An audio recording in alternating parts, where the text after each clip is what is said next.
All right, everybody. Welcome to this episode of our author and expert interview series. My name is Joel Pitney. I'm the founder of Launch My Book. And I am super psyched to be here with Joan T. Randall. Uh, she is an award-winning author and publisher. She's also a co-executive director of a nonprofit based in Charlotte, North Carolina. But I met her in Denver, Colorado at the Independent Book Publishers Association conference a few weeks ago. And we really hit it off. Um, and among other things, the thing I really want to talk to her about is she has had an incredible journey of writing a book, publishing a book, and then turning that book into a business. And Yep. so that's what I want to talk to her about today and anything else she wants to share with us. So I think everybody out there who has a book or is aspiring to write a book with a similar, with a similar potential for a business has a lot to learn from her. So Jane, thank you very much, or Joan, sorry. Thank you That's very okay. much for being here. I am so excited to be here, Joel. Thank you for having me. It's a pleasure. Great. So, why don't we just start things off? What tell us about the book that you Mhm. originally wrote and published. Yeah. What it's about and what that was like. So I've actually written 12. Mhm. And two of them have won awards. The very first one that I wrote kind of set the stage for the whole thing about books to business and beyond. Okay. That one was an award-winning book. And believe it or not, it was a journal. It was a devotional Oh journal. wow. Okay. But the thing about the devotional journal was there were pillars in the journal that can be applied to life, period. So whether it's about peace or joy or your gifts, your talents, your skills, right? All of your God-given abilities, can be applied to any area of your life. Hmm. And so after I wrote that book, I didn't know at the time that I was marketing the book. I just started telling everybody I could speak to on Facebook and Instagram about this book. Every day I did a Facebook Live. I had the series called Where in the World is Joan T. Randall, right? And I would go to different places and have the people that are watching guess where I was, but I was just talking about the book. Hmm. And so when the book was published, it was a best-selling book, hot new release on Amazon. But I did something unique the day the book launched. I gathered all my friends at my home. We sat around the dining table while on video. We had cake and balloon and sparkling cider. And that was how I launched the book. So it created all this buzz, and Hmm. the publisher at the time did a press release, and that press release just blew up like all over the country, Hawaii, all over the place. Hmm. This press release hit all these major television stations and newspaper and radio. And that was the start of it. And then I had a friend, the second year after the first book, 2016, the second year, I wrote one chapter in an anthology. Hmm. And this anthology was about driven success. Hmm. And it was really talking about how people, can pull themselves up from the bootstraps and just be successful if they Hmm. have the will and the skills and the gravitas and all of this thing, right? And I spent 25 years at that point in corporate America. And I'd Hmm. done so many amazing things there. And most of it was in the sales arena. So when it comes on to selling, I have a knack of being influential in what I say, right, to convince people that this book is really great. And Right. so I had one chapter in this anthology. That was 2017. And then in 2018, I had a friend that said, I'm doing this workshop series, but I'm going to different states. And then the thought came to me, if he's doing a workshop series, I'm going to find out if I could tag along with him, right? And just do my own workshop, because it was like the 6-hour workshop. And he, was giving different people the opportunity to do workshops within his tour. And so what I did, Joel, was combine my one chapter in Driven Success with 6 of the pillars from my devotional and created this whole workshop thing about being successful, but also making sure that your emotional well-being is intact. Because, I believe that success starts at the end of comfort, right? Mm. So you have to be able to be uncomfortable to be able to put yourself out for growth and success to even happen. And so that was the start. So we went to like 6 states along the East Coast, Maryland. We went to Atlanta, we went to Florida, Washington, D.C., and I think we also went to Delaware. And I did these workshop series based on driven success. But I Okay. had my books there. And so, people were buying my books, they were using it for church leadership things. And that was how it started. And then it turned into a publishing company because by that time, by 2019, I had written 9 books. From Mm. 2016 to 2019, I'd written 9 books. They were all on the bestsellers list. And people would ask me all the time, you should just help me write. You should help me write. And so in 2019, I made a decision to do this publishing company. But while I was doing that, I noticed something. I noticed that as I was helping my authors, I realized that the book is just the first rung of a ladder, right? Mm. So if you write the book, what's next? You sell 250 and then 2 years later, the book is done. No, it's not. There has to be a way that you keep it going, that you keep it in front of your audience. So then I would say, what type of book are you writing? Well, what's the next book that you can write? Is it a workbook? Is it a guided journal? Is it a coloring book? Adult coloring book was a big thing during the pandemic, right? So I'm like, is it a coloring book? And can you turn that workbook now into a workshop, right? Mm. And then how you do your workshop series, can all of those become mini courses online? And that was how the whole thing started. And I just started building on this phenomenon, and people were just, wow, this is a great idea. Then we added products, then we started doing events. And then in 2022, we did a documentary. Mm. So I was able to show people the power of just taking one book as the almost like the root or the foundation of a business, Mhm. whether it's a business, a ministry, a mission, and Mhm. build on it just from that one book. That's amazing. Well, Yeah. so I have all kinds of questions, but Yes. what I'm hearing, I like to kind of like figure out what are the core insights here. And what I'm hearing a few things from you. One I'm hearing from you is that advice that you give to authors is that Mhm. don't just publish one book, figure out what the next book is going to be so you're in front Right. of your audience. Yeah. Then another thing that I'm hearing from you is that find ways to turn, if for the appropriate type of book, find ways to turn that book into something else, a Yes. workshop or a course or a speaking opportunity, that kind of thing. Yes. And then the third thing I'm hearing is hustle. You got to get out there and you got to talk to people and you got to find ways to get in front of your audience Yeah. and you just got to do it. Yeah. And Does that here's the sound right thing. to you? I mean, did I get Yeah, it? you got it. And here's the thing, like they won't know you have it unless you tell them. Mm-hmm. They're not going to know, right? And you can never depend on your family to buy your book, Yeah. right? They know you. They're used to you. They're like, oh, yeah, she wrote a book. She's an author. Oh, okay, whatever. That's Joan that I knew from way back then. It was almost to be like, oh, yeah, can anything good come out of Nazareth, right? So, it's that familiarity of people that know you that is not going to be the one to support you. It's the people that need what you have. And that's why understanding your ideal reader is very, very important when you start writing books, right? Who is that person? And they will buy it because they need it now. And then is there another audience that may buy it down the road, right? So is understanding the niche audience, your broader audience, right?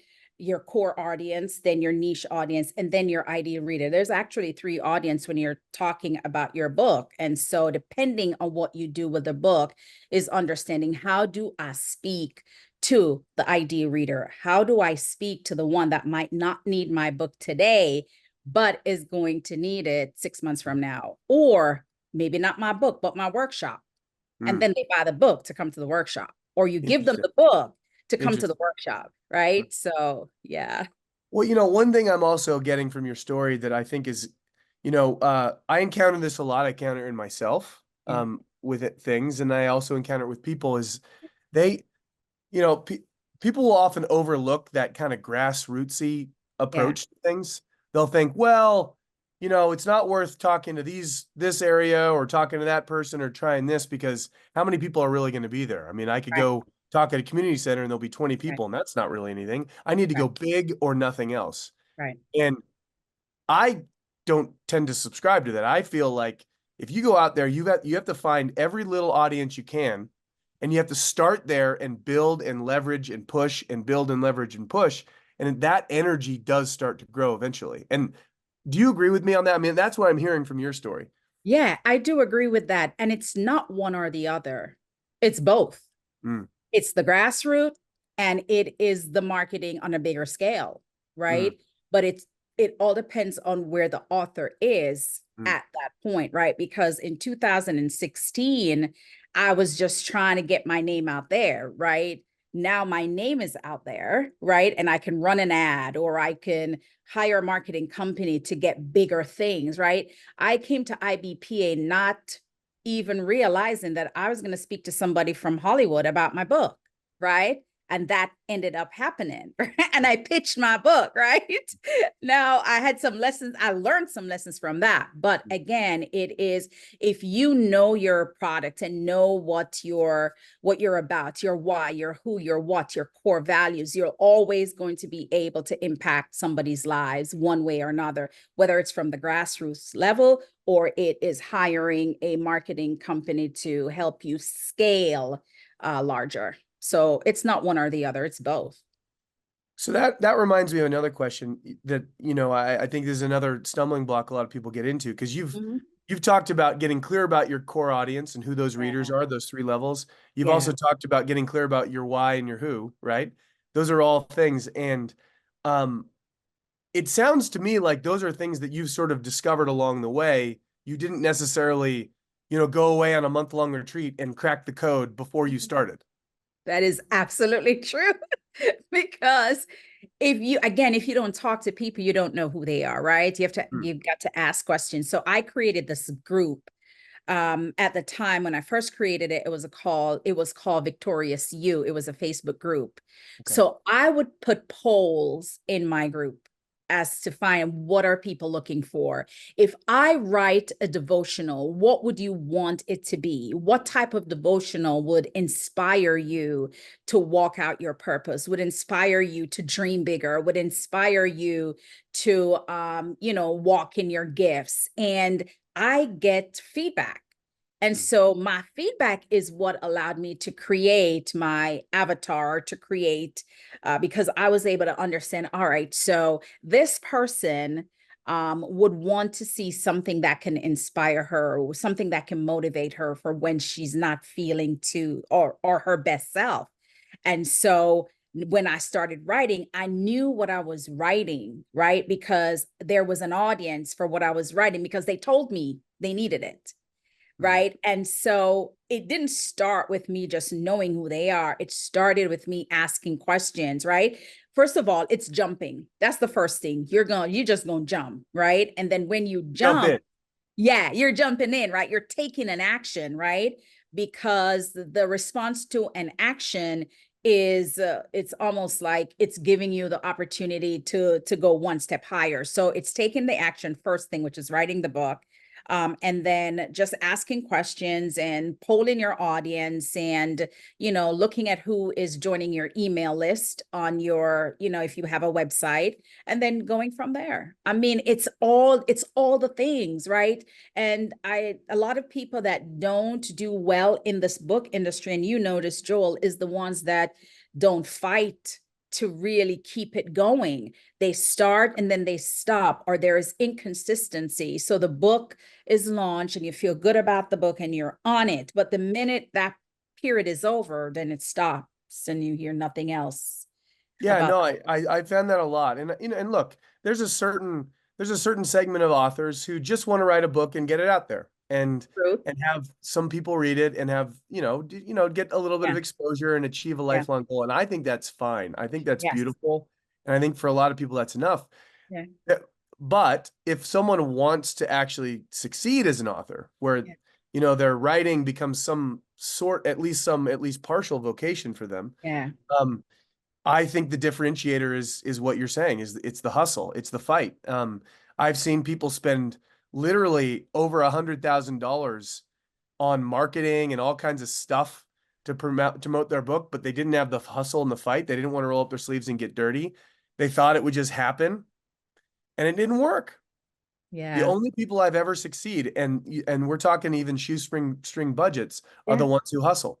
Yeah. And that is the X factor. Yeah. That is so If true. if that's your goal. Mm-hmm. Yeah. Yeah, that's your goal. You're right. And I always give the example of Michelle Obama. I think I was saying that to you when I met you at IBPA, is Michelle Obama. Like, she didn't have to go to all these states to promote her book, but she did, right? Because I'm sure she had a PR team that was helping her, but she was on every daytime and nighttime talk show promoting that book. So that just shows you, if she is the status that she has, where she didn't have to do that, but she still do it, says a lot to me Mm. about someone that want to use this as. And I again, and for me this is legacy. For me, this company is legacy, right? Because when I left corporate America, I could not take corporate with me. That could not be my legacy. Now, probably if I was an attorney or a doctor, that could be a legacy that I passed down. I don't know, but I could not take corporate with me, right? And I wanted to leave something for my children and my grandchildren, right? I didn't want to open a brick and mortar store, but I had all these things, right? I had the gift of writing, I had the gift of speaking, I had the gift of creativity. And so, how could I put that together and create a platform that can sustain me until I transition, but I can gift it to my children and grandchildren? And that That's was my, beautiful. What a mission. yeah. It reminds me of is it Simon Sinek? He talks about how big is your why? Come on now. Yes. That's a big, Yeah. that's a big why right there. Huge That's the why. one And that'll sustain you. Yeah. and let me share this with you. And I know might be off topic, but I picked up my grandson from Nothing's school. off topic. Okay, good. I picked up my grandson from school on Tuesday, and he knew that I had won this award because the executive director of the nonprofit that I'm co-executive director of made this post. So, it was all over the national, the local news here and the paper. And my grandson, I was on my phone and I showed him, I said, look, this is Gigi, right? And that's my name. And he's 6 years old. And he said, Gigi, you are famous. I said, no, I'm not famous. He said, but you're on the news. And I'm like, yeah, it's just because my book won an award. And he said, your book won an award? And I said, yes. And so we started talking about the book. And I said, I have my own company. And he goes, you own your own company? And I'm like, yeah. And he Oh, that's knows, so I don't cute. know why I was surprising. It was so hilarious. He goes, he said, you own your own company? And I said, yes. And he goes, Gigi, I am so proud of you. And I'm like, Wow. oh my God, that's so amazing. And he said, I want to own my own company when I grow up. That's Listen, cool. There's that legacy right there. took me out, like tears like welled up in my eyes. He's 6 years old. And because I told him I own my own company, he said to me, I'm so proud of you. I want to own my own company when I grow up. That's That to me beautiful. says Oh, that's very everything. moving. Yeah. I Yes. love that. Yes. Thank you. That's beautiful. Um, so, I guess I have an interesting practical question that Yeah. I thought of when you were talking about the relationship between your book and your business. Yeah. It sounds to me like it's very fluid. Like, people who will take your courses or do workshops, et cetera, will buy your book. So that is a driver of sales. Yeah. But I'm also assuming that people who hear about you through PR around your book, who then read your book, will then kind of also sign up for your other programs. How does that work? Does it tend to flow more one way than the other, or is it pretty reciprocal? How do you see that dynamic? That is such a great question, because I find that people connect with me to help them get their book published because they either heard me speak or someone referred them.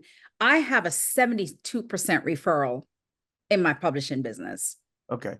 So people, So that particular business would be people paying you to help them yes, publish their books in a kind of a yes, hybrid publishing model. So when yes, they that hear is. about, okay, yeah, Yes, or hear about me that's because right. I published somebody's book and they Mhm, say, oh my God, go work with Joan because although it's a hybrid company, she makes you feel like you are the only person she's dealing with, right? That's our secret sauce. That's our differentiator.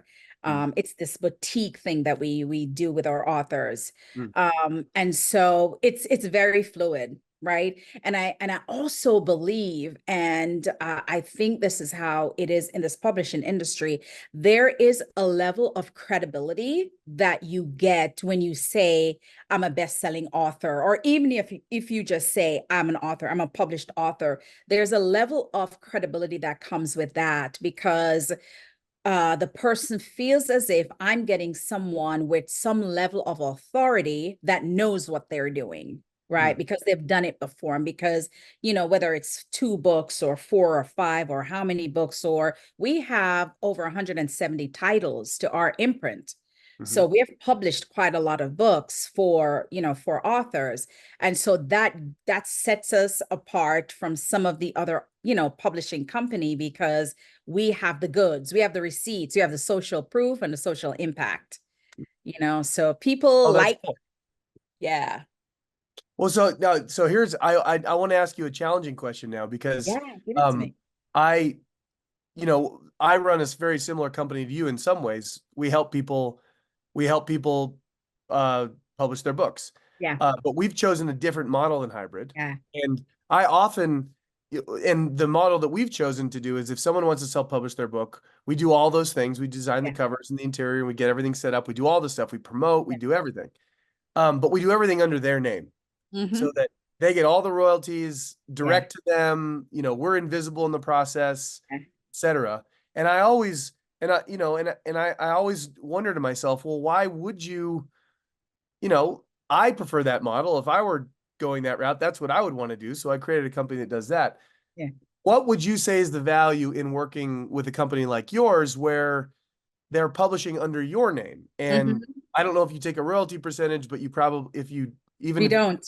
right, so you pass everything through, but still it goes through you. Yeah. What would be your counter argument to me? I would love to know that. So, the counter argument to you would be that we do the same thing that you do, Yeah. but we utilize our ISBN number to keep the imprint under Victorious U Press, just to help authors, especially first-time authors, feeling like they have the support system. So we're just supporting any issues with their book. 100% of the royalties is there. We upload their book under their account. Oh, So okay, so they even have their own yeah, account. Oh, okay, well that's yeah, good. So the yes, ISBN is the only thing associated with that's you. it. That's the Okay, only that's thing cool. that's associated with I like us. so there's more into so they get the benefit of the Victorious U brand name, their Yes. expertise to troubleshoot, Yep. And but their it's own still book. their own direct account, which That is correct. gives them that Yes. level of independence. Okay, I like Yeah. that. That's good. Yeah. So Yeah. that's our little thing. So we are hybrid with a twist. That's good. No, I like that. I've run into a couple before, and I think that just makes a lot more sense to me because I think a lot of the hybrids I hear so many horror stories. I mean, honestly, uh, we've started to republish people's books who Yeah.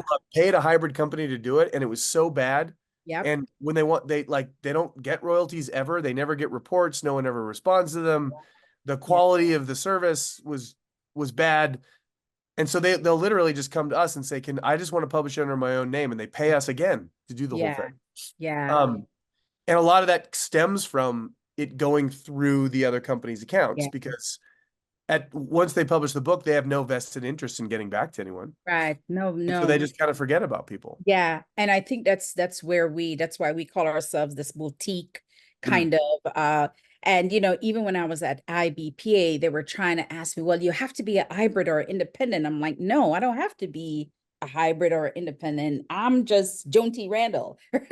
I like Because that. this is how we want to service our clients. And then they have the Victorious You press behind their name. And because we do events, right? So once a year we do a big event. We have a boot camp Hmm, where we show people how we show them the blueprint of taking their books and turn it into a business, right? hmm. And That's cool. that is the highlight once a year. Our highlight, right, is this book to business and beyond boot camp.